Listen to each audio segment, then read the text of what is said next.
আমি যদি মারাও যাই আপনারা পিছপা হবেন না, আপনারা এই আন্দোলনকে সফল করেই ছাড়বেন। আমি আবারও বলতে চাই, আমি টিয়ার সেল খেয়েও ক্যান্স হয়নি।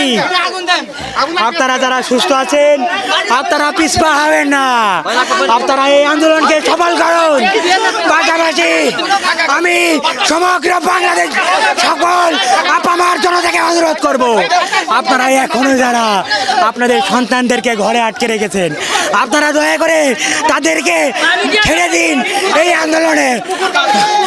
আন্দোলনে অংশগ্রহণ করতে দিন।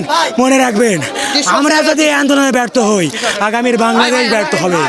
আপনারা ভাববেন না আমরা যদি ব্যর্থ হই সব কিছু ঠিকঠাক হয়ে যাবে। আমরা যদি আজ থেমে যাই, এই আন্দোলন যদি থেমে যায়, বাংলাদেশের স্বাধীনতা সার্বভৌমত্ব সব কিছু আমরা হারিয়ে ফেলবো। কাজেই আমাদের এখন আর কোনো দাবি নাই।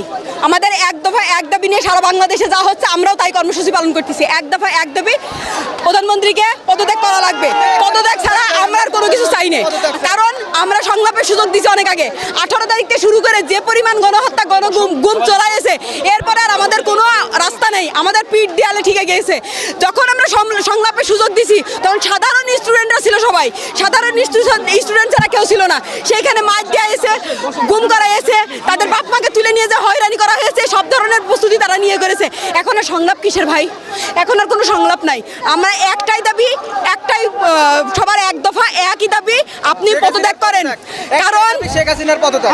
আমাদের পুলিশ আমাদের উপরে সন্ত্রাস বাহিনী আমাদের গ্যাস সরছে, আমাদের চোখে আমরা কোনো বিশৃঙ্খলা সৃষ্টি করে নাই, ওরা নিজেরাই আমাদের উপরে নিক্ষেপ করছে। পুলিশটা হিজলা আরে ছাত্রলীগ,